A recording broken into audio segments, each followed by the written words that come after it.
Que a palavra de Deus que passo a ler nesse instante seja também a maior revelação dele a você nesta hora. Porque a revelação viva já aconteceu, mas a revelação escrita está aí diante de nós. Eu convido você para ler o texto que está em Mateus capítulo 7, os versos 13 e 14. Apenas esses dois versículos muito conhecidos. A princípio, vamos usar agora nessa leitura. Mateus capítulo 7, os versos 13 e 14. Percebam, o verbo inicial desse texto está numa voz forte, imperativa. O texto diz: entrem pela porta estreita. A versão mais antiga, as versões mais antigas dizem: entrai pela porta estreita.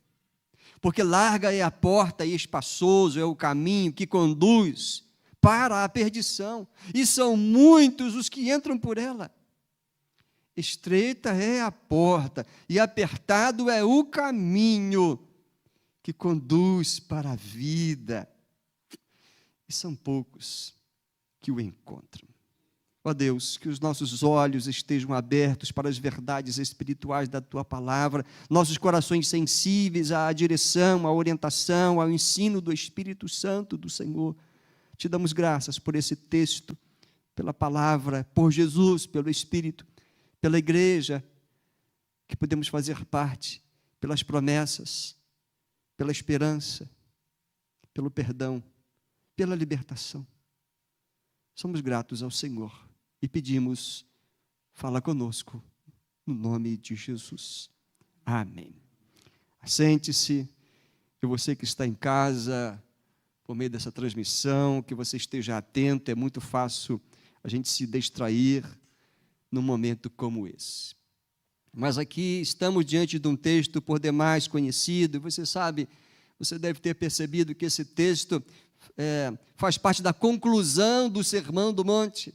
O Sermão do Monte começa lá no capítulo 5 e vai terminar aqui no capítulo 7, e essa parte que lemos é o clímax do Sermão do Monte. É um fechamento dos ensinos de Jesus que ele começou lá no capítulo 5. E neste sermão e nestas palavras aqui que você acompanhou comigo, aqui o Senhor exige uma decisão. Quando Ele coloca o verbo, entrem pela porta estreita, Ele está trazendo aqui uma ênfase. Ele está exigindo uma decisão, um posicionamento firme e pronto. Infelizmente, muitos buscam a Jesus por causa das bênçãos dele, por causa dos milagres, por causa daquilo que ele representa, mas o que o Senhor Jesus não quer é simplesmente seguidores, sem nenhum compromisso. Ele quer firmeza, decisão. Eu concordo com o Dr. John MacArthur, um dos escritores mestres que eu leio com uma certa frequência. E eu concordo com ele quando ele diz que o Sermão do Monte não é um mero discurso de ética, para se admirar e elogiar. Olha que palavras profundas, que conselhos bons.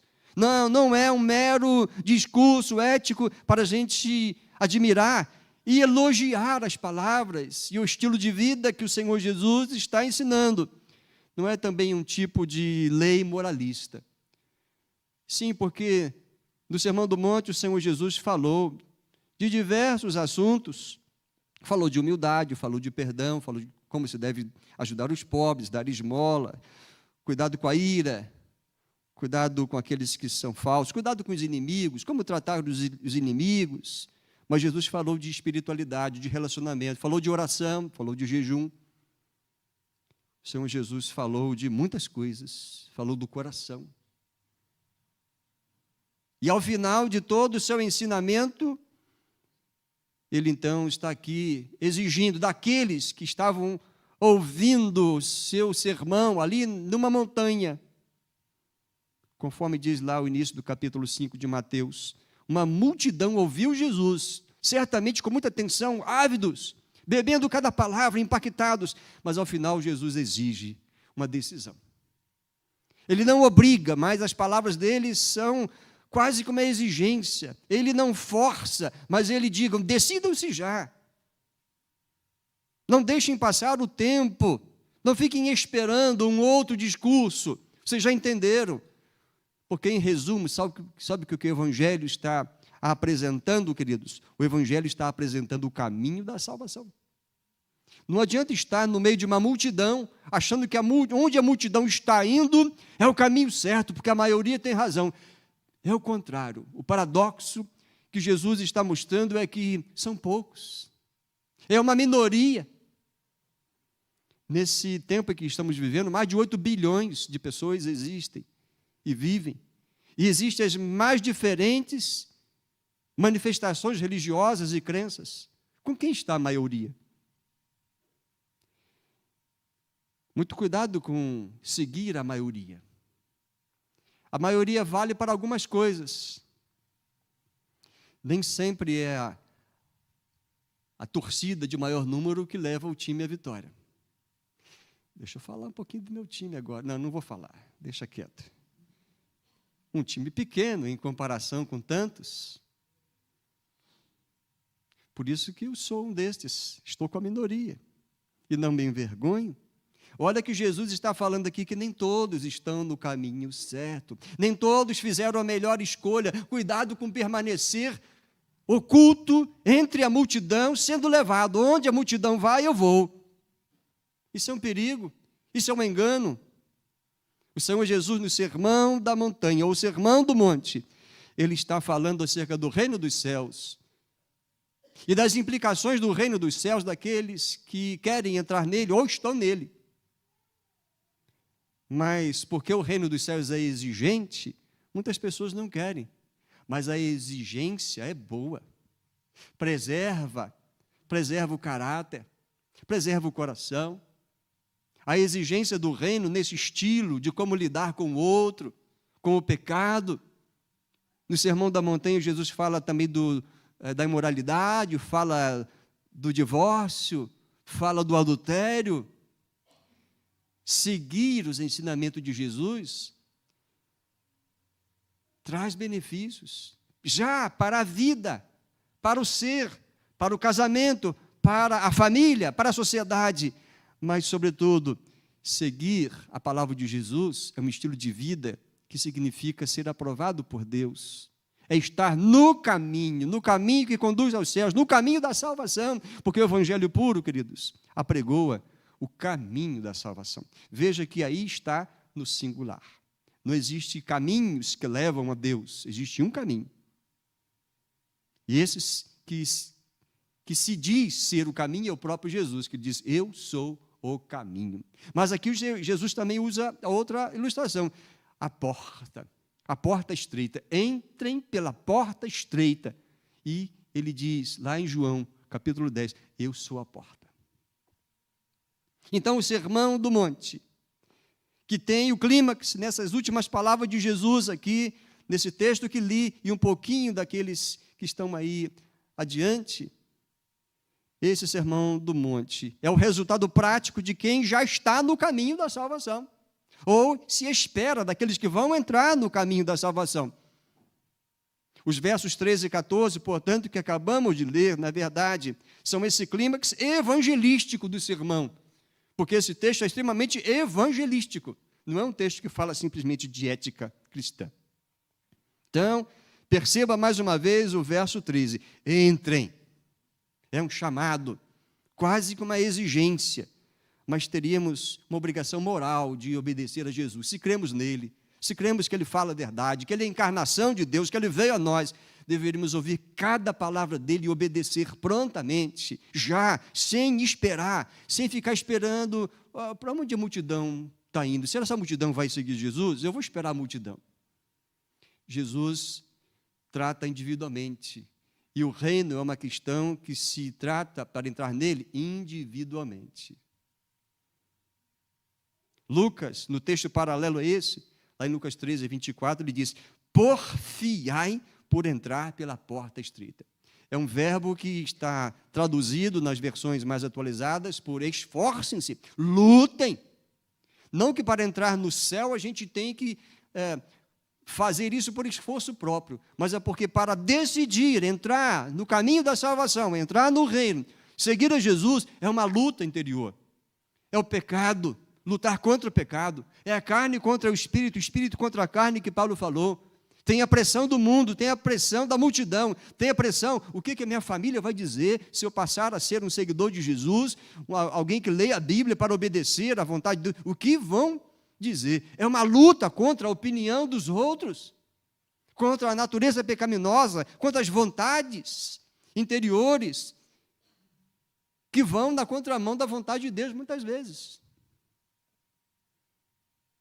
Esse é um apelo incisivo, forte, penetrante de Jesus. Entrem. Jesus faz esse apelo incisivo a uma decisão por se entrar no reino dos céus já. Não é esperar passar o tempo. Quando eu estiver mais calmo, mais tranquilo, quando eu estiver aposentado, quando o meu corpo estiver forte, quando eu estiver formado, quando eu estiver casado, quando eu tiver formado os meus filhos, aí eu vou me dedicar ao reino dos céus. É engano. É hoje. Quem entra no reino dos céus, no reino de Deus, já começa a experimentar aqui de novo um estilo de vida que é abençoador, preservador, influenciador, positivo. Muitos dos que estavam seguindo a Jesus, e tinham muitos, porque no capítulo 5 desse Evangelho de Mateus, o verso 1 diz: ao ver as multidões, Jesus subiu ao monte. As multidões, que tinha mulher, tinha homem, tinha criança, tinha jovem, tinha casado, tinha solteiros, tinham religiosos bem conservadores, tinham gentios, gente sem fé, gente com uma fé misturada, autoridades, pobres, ricos, eram multidões. Diz que ele se assentou e os seus discípulos se aproximaram dele, e então ele passou a ensiná-los. Tinha uma multidão. E Jesus falou para todos, mas exigiu individualmente uma postura ao final do seu sermão. Então, muitos daqueles que estavam seguindo a Jesus na multidão, muitos já se consideravam estar no reino dos céus, ou merecer, por esforço a obedecer os mandamentos que já eram conhecidos, aqueles que eram judeus, ou por um fiel cumprimento da tradição, ou por serem generosos com os pobres, ou por laços de descendência de Abraão. Muitos estavam ali, sendo confrontados com as suas crenças. E agora Jesus diz: olha, vocês estão muito confiados em outras coisas, mas eu quero dizer, agora está aqui alguém em quem vocês podem confiar. Desci do céu e apresento a vocês o reino dos céus. E sabe qual é a porta? Sou eu. O caminho da salvação está comigo. Eu dou a quem vier a mim, reconhecendo os seus pecados e crendo no meu amor, no meu poder, na minha entrega.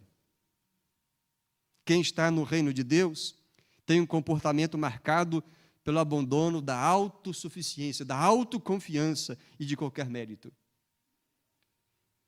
Eu fui olhar assim só os temas, os assuntos que Jesus tratou desse sermão do monte, que é bem extenso, bem variado. Mas cada parte do sermão do monte, na verdade, é um aspecto daquele que já está no caminho da salvação, daquele que já está no caminho que agrada a Deus. Cada parte do sermão. Aquele que já está no caminho da salvação, esse vai ter uma boa influência no mundo. Aí Jesus falou de sal e luz. Jesus falou, bem-aventurados aqueles, tem lá as bem-aventuranças, né? Que demonstra uma mudança interior, uma mudança de caráter, comportamento. Aquele que já está no caminho da salvação vai demonstrar retidão no todo o seu procedimento, lá no capítulo 5, o verso 20, quando o Senhor Jesus, no seu sermão, ele vai falar acerca de obedecer a Deus, obedecer os mandamentos de Deus, é uma coisa boa, Porque os mandamentos de Deus mostram a retidão que Deus espera de nós. Os que estão no caminho de Deus vão demonstrar uma pureza de coração e uma confiança na justiça divina e não pensar na retaliação, em fazer o mal àqueles que fazem também o mal. Aqueles que estão no caminho da salvação já entraram no reino dos céus, enquanto aqui no mundo vão zelar por uma pureza conjugal, por uma pureza nos relacionamentos, por pureza nas palavras, por mansidão e paciência, por imparcialidade e amor ao próximo, altruísmo e solidariedade. Aí ele vai falar das esmolas. Não devemos dar esmolas para aparecer ou para impressionar, principalmente não impressionar a Deus, não é possível. Mas aqueles que estão no caminho da salvação já estão nele. Esses vão olhar para a necessidade do outro e vão ser generosos e solidários e vão repartir, vão compartilhar. Os que estão no caminho da salvação vão ser zelosos por uma vida piedosa de oração e até jejum. Esses vão confiar na provisão divina e não vão andar ansiosos por coisa alguma, confiados de que o Pai, que cuida das aves e cuida das flores, muito mais vai cuidar de nós. Esses que já estão no caminho da salvação vão ter um humilde conceito próprio. Vão entender que são iguais a qualquer outro ser humano e não vão ficar julgando-se superiores aos demais. Isso ele trata lá no início do capítulo 7. Mas vão ter um humilde conceito próprio, vão se enxergar como também carecentes da graça e da misericórdia de Deus. Quem é do reino exibe, entre aspas, suas credenciais, as credenciais de um seguidor de Jesus. O reino dos céus, o reino de Deus, pressupõe um rei. E esse rei deve ser honrado, até porque ele é um bom rei. Ele é um rei que governa em amor e cuida dos seus servos fiéis. Sim, queridos, o Sermão do Monte, ao final, tem essa chamada de Jesus. Uma exigência. O Evangelho apregoa o caminho da salvação, que já pode ser visto, experimentado, testemunhado aqui. O caminho da salvação tem o seu início. Claro, todo caminho tem um início. E o início do caminho da salvação é Cristo.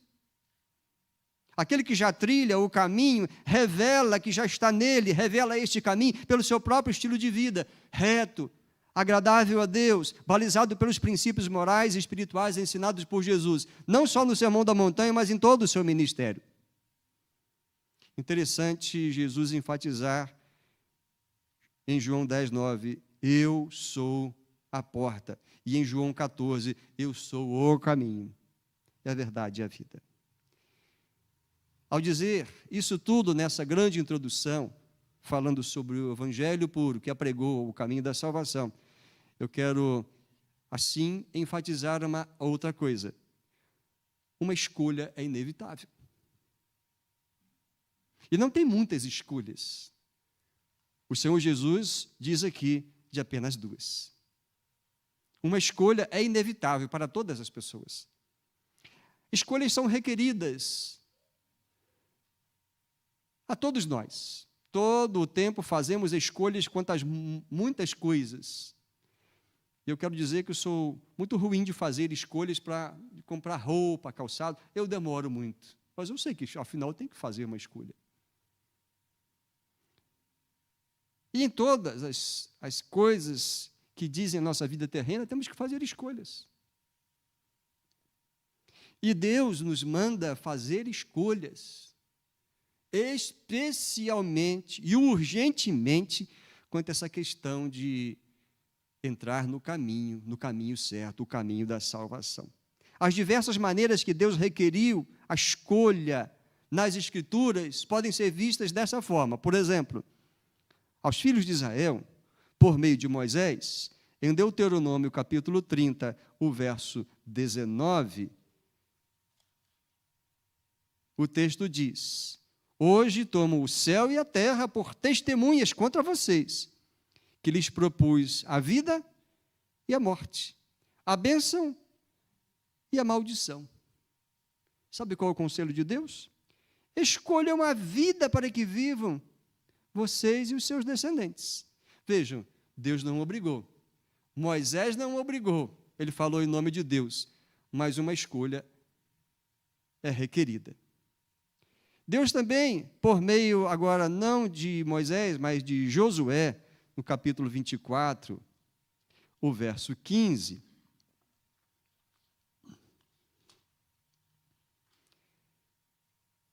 Mas se vocês não quiserem servir o Senhor, escolham hoje a quem vão servir. Se os deuses a quem os pais de vocês serviram do outro lado do Eufrates, ou os deuses dos amorreus em cuja terra vocês estão morando. Eu e a minha casa serviremos o Senhor.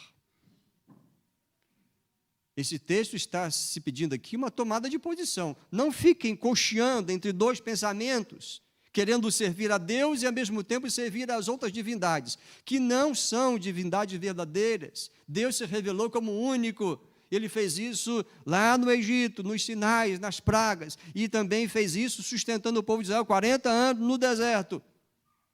Todos os dias alimentando e dando água e cuidando para que tivessem o suficiente para sobreviver naquele deserto.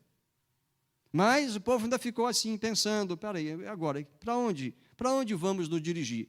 Que tipo de culto vamos dar? Josué está dizendo aqui, já no final da vida dele, até aqui vocês chegaram até a terra prometida. Agora que vocês estão aqui cercados de gente e de expressões religiosas, vocês precisam verdadeiramente de tomar uma decisão difícil. Uma decisão fácil e simples e certa é servir ao Senhor. Eu e a minha casa vamos servir ao Senhor. E vocês? Interessante que Deus pediu uma tomada de posição àquela geração por meio de Josué. Mas passado mais um tempo, por meio do profeta Elias, em 1 Reis, capítulo 18, verso 21, depois Elias se aproximou de todo o povo e disse: até quando vocês ficarão pulando de um lado para o outro? Se o Senhor é Deus, sigam-no. Se é Baal, sigam-no. E o final do versículo diz: porém o povo não disse uma só palavra. Ainda ficaram esperando. Ainda ficaram assim, inertes, como que indecisos.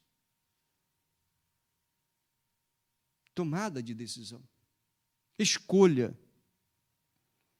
Deixe-me só fazer mais uma citação.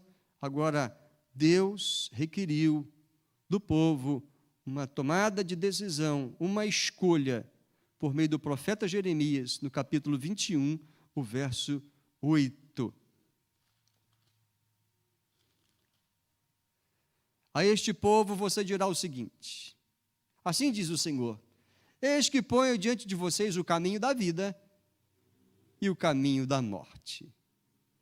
Ponho diante de vocês o caminho da vida e o caminho da morte.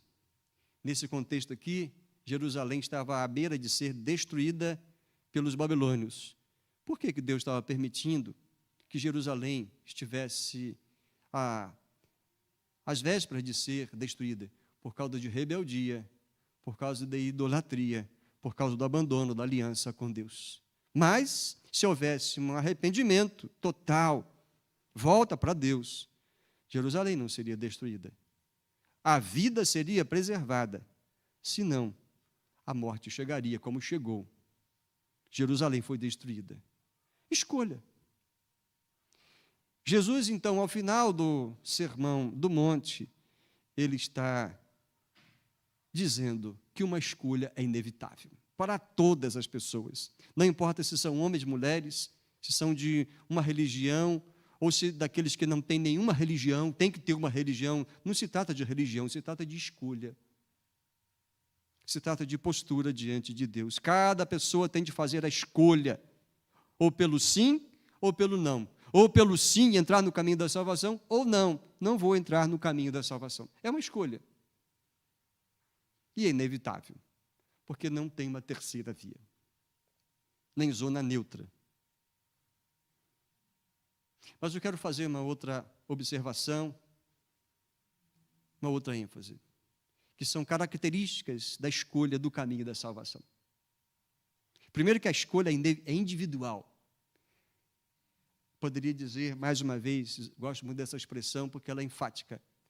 Essa decisão, ela é personalíssima. A escolha do caminho da salvação é inteiramente pessoal. Eu não estou nesse caminho da salvação porque o meu pai e a minha mãe eram piedosos, tementes a Deus, evangélicos, cristãos, etc. Foi por escolha livre. Aos 12 anos, convencidos pelo Espírito Santo, numa visita, quando me fui abordado acerca da certeza da salvação. Isso eu tinha convicção de que era um pecador, mas que em Cristo Jesus poderia ser perdoado e declarado salvo pela minha fé em Jesus. Sim, o caminho da salvação tem essa característica, é uma escolha individual. Também não é momentânea, mas é definitiva, é uma escolha definitiva. Também é uma escolha que tem implicações contínuas. A escolha do caminho da salvação tem implicações contínuas e consequências eternas. E, claro, uma outra característica é que Jesus é o centro do caminho da salvação. Não há caminho da salvação sem Jesus. Fora de Jesus. E aqui também o Senhor Jesus fala da clareza das opções. Ele não deixa dúvida. Há coisas que Deus não quis revelar claramente na sua palavra. Mas aquilo que é essencial, importante, urgente, Ele deixou inteiramente claro. E essas opções aqui que o Senhor Jesus fala acerca do caminho da salvação, Ele coloca aqui as opções de maneira muito clara. Ou seguir o mundo pela estrada fácil e bem pavimentada da maioria, ou o caminho estreito. Ou a porta larga por meio da qual as pessoas passam com todas as suas cargas de pecados, ou a porta estreita, por onde só se passa com o abandono do orgulho, o abandono da autojustificação, o abandono de todos os pecados, despojado de toda a autossuficiência. A porta estreita não é à toa que Jesus disse que ela é estreita. Tem que deixar muito para trás. O Senhor Jesus fala com clareza das opções. Ou a vida ou a destruição. Ou estar com um grupo majoritário, ou com a minoria que segue Jesus. Ou com Jesus no centro da vida, ou sem Ele. E mais adiante, nos versos 16 a 27 de Mateus 7, que não cheguei a ler. Sim, Mateus 7, versos 16 a 27, Jesus falou ali, olha, cuidado com falsos profetas. A gente conhece as pessoas pelos frutos. A árvore boa dá bons frutos, a árvore má dá maus frutos. Depois ele falou sobre quem entra no reino dos céus. Nem tudo que diz Senhor, Senhor, vai entrar no reino dos céus. Jesus faz aqui um esclarecimento acerca daqueles que vão entrar no reino dos céus. E aqueles que estão no caminho não vão conseguir ser confundidos, mas quem não está no caminho e quer enganar que está, esses vão revelar-se ao longo da caminhada, que não são, de fato, do Senhor Jesus. E aí, nos versos 24 a 27, Jesus usa a ilustração dos dois fundamentos. Aquele que ouve as palavras, os ensinamentos dele e obedece, esse demonstra ser uma pessoa prudente. É como alguém que constrói a casa sobre uma rocha, inabalável. Pode vir vento, tempestade, não abala. Mas aqueles que ouvem o sermão do monte, os ensinos de Jesus, os evangelhos, ou o evangelho, melhor englobar tudo, e não obedece, não crê, é comparado a alguém que é um construtor imprudente, vai construir a casa sobre a areia, ou seja, não vai resistir no dia mau. Não vai sobreviver. Sim, queridos. Aí, Jesus, quando fala, então, no final do Sermão da Montanha, com essas ilustrações, ele está falando aqui ainda de dois tipos de árvore, a boa e a contaminada, dois tipos de frutos, o bom e o mau. Dois tipos de construtores, o prudente e o insensato. Dois tipos de alicerce, a rocha, a areia. Jesus está enfatizando aqui dois. Escolha. Não tem muitas escolhas, só tem duas opções. Estamos numa encruzilhada. Cada um de nós. A humanidade está numa encruzilhada. Mas que não tem muitas opções, apenas duas. Cada um precisa fazer a sua escolha em qual caminho seguirá. Você já conhecia esse texto, não é verdade? Não é uma questão de conhecimento, mas é de autoanálise. Eu estou trilhando este caminho verdadeiramente. Eu estou consciente da minha decisão. Ou estou pensando se vou entrar no caminho estreito. Estou pensando se vou colocar Jesus no centro, se eu vou deixar Ele me guiar. É por isso que essa mensagem está sendo transmitida hoje, está sendo anunciada hoje, mesmo sendo um texto conhecido. É porque tem gente que ainda está parado na encruzilhada e precisa urgentemente tomar uma posição.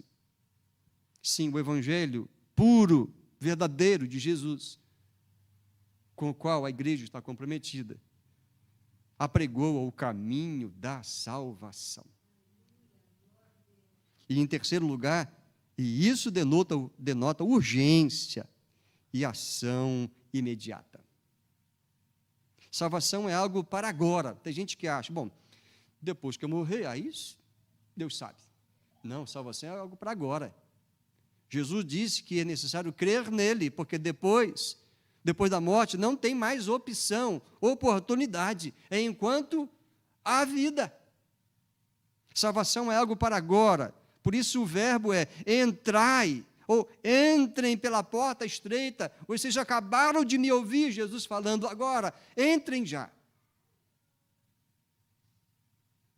Não se deve apreciar a porta.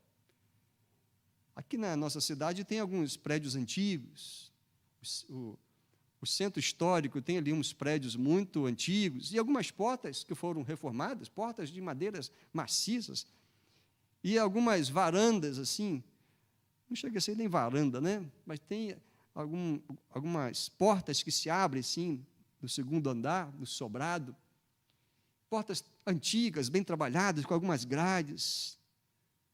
Dá vontade de entrar. O que tem lá dentro? Pelo menos eu sinto. Mas o que adianta ficar só do lado de fora olhando a porta, a beleza da porta? Só apreciar Jesus, a beleza do caráter dele, a profundidade dos seus ensinamentos, isso não garante estar no caminho da salvação. Só tecer elogios a Jesus, admirar os ensinos dele, ficar encantado com o poder e o amor dele, mas não entrar, não colocá-lo no centro, não tomar a decisão de trilhar esse caminho da salvação até o final, preservado, acompanhado por Jesus, isso é o que interessa. Tem gente que admira Jesus, admira até a igreja de Jesus, mesmo sem sermos perfeitos. Longe disso, a igreja não é lugar de gente perfeita, de forma alguma. Não queremos ser, e nem ser julgadores de ninguém, mas a igreja é o lugar daqueles que já estão no caminho, e que querem perseverar, ajudando outros a acertar o caminho. O caminho da salvação, a porta é Jesus. Repito mais uma vez, o caminho da salvação só tem uma porta. E você sabe o nome desta porta, Jesus. Não existem outras portas. Portas da religião, portas da tradição religiosa, porta dos ritos religiosos, porta da autoconfiança na obra moral, nos bons costumes, porta do batismo. Batismo não é porta, batismo é testemunho de alguém que entrou no reino, alguém que passou pela porta. Lembrando mais uma vez, Jesus diz, eu sou a porta, João 10:9. Em Atos 4:12, na pregação de Pedro, ele disse, olha, não há outro nome debaixo do céu, pelo qual importa que sejamos salvos. É Jesus. Isso é Atos 4:12. Pedro e João diante do Sinédrio, No capítulo 12, ele falou para uma multidão. Muitos se converteram. Depois, diante do sinédrio, aqueles que se achavam os entendedores, os donos da verdade, aqueles que mandaram e tramaram para a crucificação de Jesus. Diante desses, Pedro e João disseram: não há salvação em nenhum outro. Vocês que estão aqui do sinédrio, vocês que são anciãos, líderes, vocês tramaram para a morte do Nazareno, Jesus, crucificaram ele, a quem Deus ressuscitou dos mortos. É nele que está a salvação. Deixem de ficar tão orgulhosos, dizendo que são descendentes de Abraão e que são guardadores da lei de Moisés. Não há salvação na lei. A lei só denuncia o pecado, o quão pecadores nós somos, porque por mais que nos esforçamos em guardar toda a lei, vamos falhar aqui, ali, lá. A lei só denuncia o quanto nós somos pecadores. Mas Jesus é o que purifica de todo pecado. Em nenhum outro nome debaixo do céu nos foi dada a condição de salvação, senão no nome de Jesus. Não adianta, nem os santos, nem líderes, nem pastores, sacerdotes, iluminados, filósofos, políticos, só no nome de Jesus. Porque Ele é a salvação, a porta da salvação e o caminho da salvação. É Ele quem nos dá a entrada, é Ele quem nos leva, é Ele quem nos conduz. Nós só temos que nos deixar ser levados por Jesus.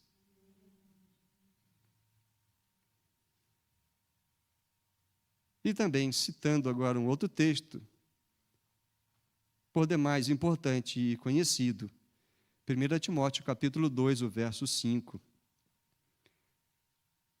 Porque há um só Deus e um só mediador entre Deus e a humanidade, Cristo Jesus, homem, que deu a si mesmo em resgate por todos, testemunho que se deve dar em tempos oportunos.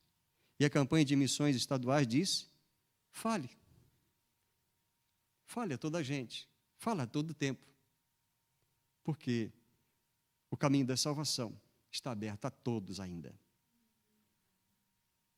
Cristo é a porta, Ele é o caminho da salvação, o caminho para Deus. A outra escolha é a escolha errada, porque eu falei só de duas, Jesus falou só de duas, a Bíblia fala só de duas escolhas. E a outra escolha que não Jesus é a escolha errada. Não há terceira via a escolher. Isso está claro para todos aqui? É o evangelho puro e simples, verdadeiro, honesto. E já indo para o final, só com aquelas ênfases que precisam ser dadas no final da nossa mensagem. Enquanto todas as religiões do mundo se baseiam no esforço humano, somente o cristianismo puro, o evangelho puro, reconhece a obra divina, que é a obra de Cristo em favor do homem, como a única base para a salvação. Agora, não adianta só dizer: eu sou cristão, minha religião é o cristianismo, porque tem muitos que dizem isso, mas não seguem Jesus, não obedecem a Ele em nada. O que fazem é pedir a Ele: abençoa, Senhor Jesus, vai comigo. Num perigo, diz: meu Senhor, me livra. Não basta seguir uma tradição cristã, é necessário seguir o próprio Cristo. O evangelho puro reconhece a obra divina por meio de Cristo, que nos salva. Paulo disse em 1 Coríntios 15, 3, Ele morreu por causa dos nossos pecados. 1 Coríntios, capítulo 15, o verso 3. Jesus não desceu do céu para ser um grande mestre. Ele desceu para morrer por nós. E assim abrir o caminho de volta para Deus. E é necessário, então, ir a Jesus para se trilhar o caminho da salvação. Então, o caminho da salvação não é um sistema de pontos, como num campeonato que acontece, né? Em que você vai conquistando, conquista ponto daqui, conquista ponto dali, para no final, então, se conquistar o favor de Deus. Senhor, que quantos pontos eu conquistei? Senhor, me deixa entrar no teu céu. Não, não é assim, não é um sistema de pontos. Isso é coisa nossa. Mais uma vez cito John MacArthur, que ele ilustra assim: na porta larga, não há placa dizendo entrada para o inferno, Não, no caminho largo não tem lá essa placa. Olha, entrem por aqui, aqui é o caminho para o inferno. Se tivesse essa placa lá, ninguém ia querer entrar lá, né? A sua placa diz céu. O caminho largo. Tem uma grande mentira ali na porta. Aqui está dizendo céu. Todos vão para o céu. Não, a placa está errada. A porta estreita é que é o caminho para o céu. É urgente a decisão de entrar no caminho estreito e passar pela porta estreita. Satanás é o enganador, é o mentiroso, é o pai da mentira. É ele que coloca essa placa, céu, para aqueles que estão no caminho largo. Ou estão olhando aquela grande porta. Olha, a multidão está passando ali, só pode estar indo para o céu. Não é possível que está todo mundo errado. Mas é porque Satanás é enganador, ele é pai da mentira. E segundo Paulo, ele pode até disfarçar-se de anjo de luz. 2 Coríntios 11, 14.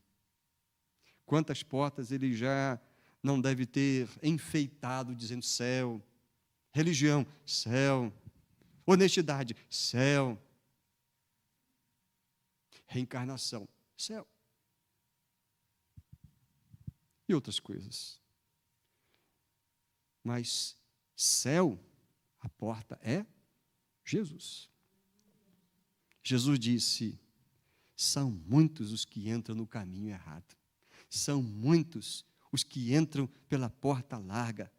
São muitos os que se conduzem para a perdição, entrando pela porta larga. São muitos.